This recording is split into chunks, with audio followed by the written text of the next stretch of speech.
Welcome back everyone, it's a new video. It's been like 2 months again because I don't have time for everything.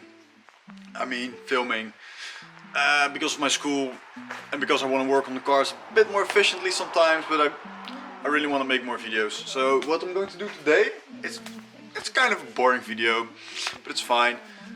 We have a chassis that had originally an automatic, so it's boring. I know, it sucked. Why? So what I did is I put on in the RX-8 transmission. It's a stick shift, but the only problem is I don't have a clutch pedal. So what I did, I went to the junkyard and bought this, like, I think it's from like a Daewoo or something, like a Daihatsu, I don't know. The clutch pedal holder, and I also have this cylinder. The cylinder,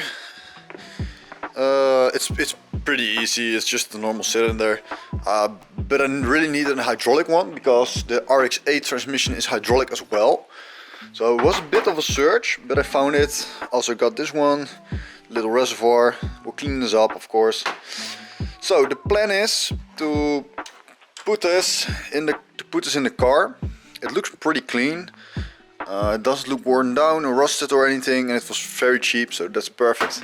The only problem is originally the clutch pedal is in here. It's in the like brake pedal box or something. And I already hear you guys saying, why don't you just buy a pedal that fits and everything? Well, I'm from Europe, I'm from Holland, and everything here is extremely expensive. Old car parts are nowhere to be found and it's just way too expensive. So what I'm going to do is I'm going to destroy the one I have. Instead of selling it and build something myself, I'm going to destroy it, I'm going to cut it up, make it fit, and hopefully at the end of the day we have a 90% finished clutch system.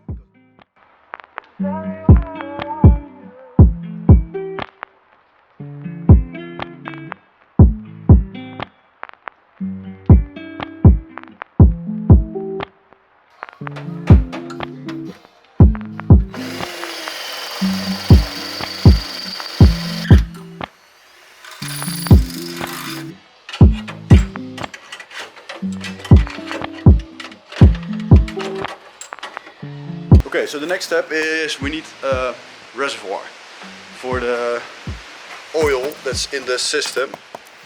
We need like a reservoir for the oil, the clutch oil. So I have this part that I took as well, it's part of the system. And I 3D printed something. Let me get it. Okay, so I 3D printed this piece here with those holes. And what it is for is this can be pushed in and then it's tight. Yeah, I know you'll miss me a little. Maybe when you finish your day and you have a spare moment, but I'm gonna miss you like crazy.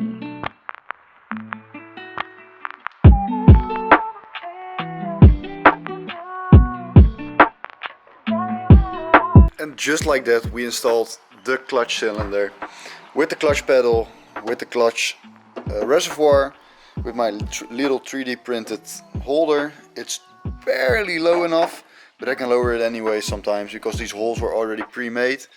So all I have to do now is install the secondary clutch cylinder, run a line, bleed it, and then my clutch will be fine.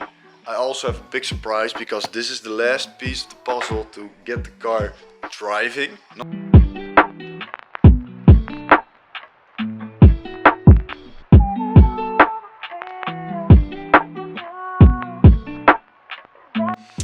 Welcome back everyone, it's the guy who never does his hair before he records a video. Welcome back to the channel, thank you for being here first of all. And today is a pretty special day, well actually every day is a pretty special day with the Datsun. But today is maybe the first day that we can actually turn the wheels by the power of the engine. Because I bought this one. This is an RX-8 not a camshaft, drive shaft. The long one that goes from the transmission to the gearbox and this is the Datsun one. So today we're gonna completely cut this up, weld it together. Hopefully it's still aligned or balanced. I mean, it probably is. But first of all, we have to check where it goes and measure it to make sure that it all fits.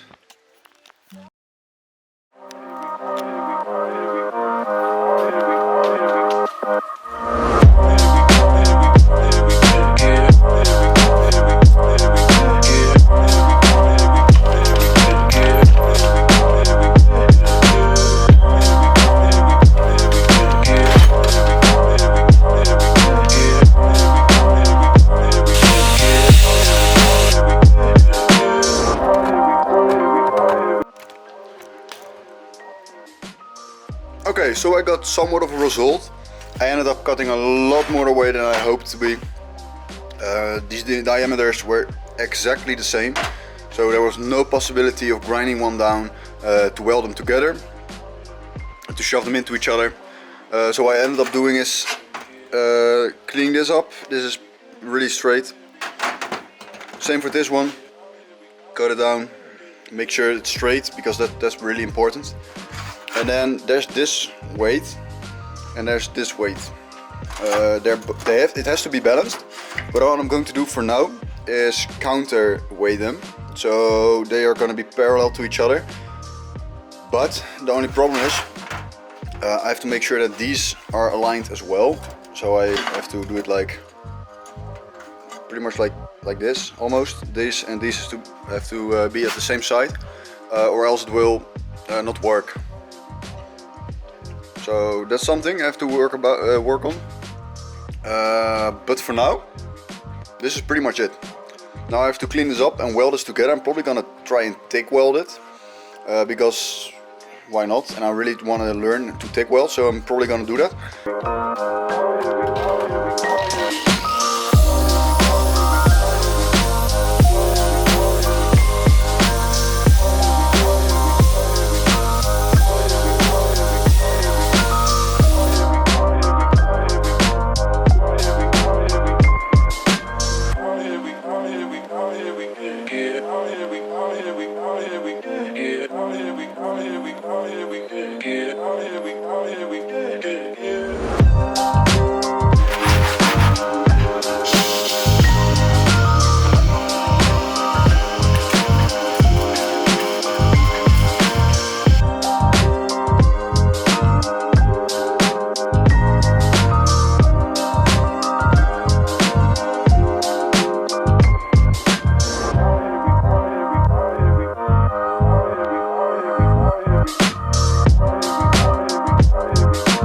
Okay, so I'm also taking you guys on my journey on which I work on cars and I learn how to do certain things. So this is my first ever TIG weld that I did. I'm still learning, so don't be too harsh. It doesn't look awful.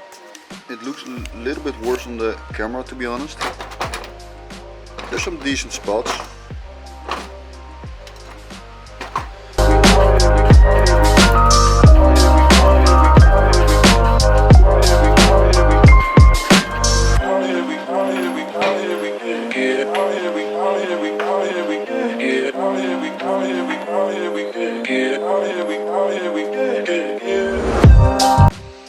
Okay, so it's in.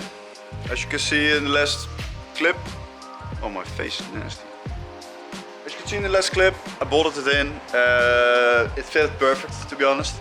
It doesn't look like it has much play at all. The face is nasty. Better. So there isn't any fluid in the transmission right now. Well, there is a little bit, but not too much. So I don't want to like rev it and everything, but I do want to start the car and make sure that my clutch system is working, because I got the idea that the clutch fork isn't pressed in good enough. So I have to might be able to do something about that. But first I have to start it, make sure that the wheels are turning when it's in gear. And if that's the case, then I call this a big victory for today. So let's start the car.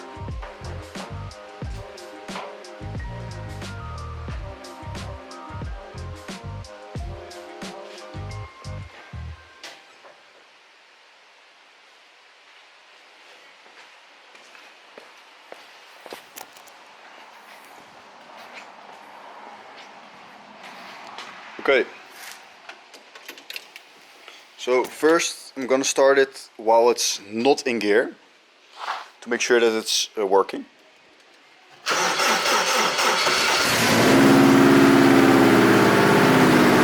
wheels don't move.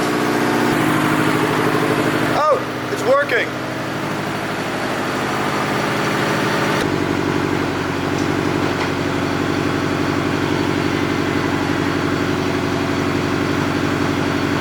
Working! The car is drivable!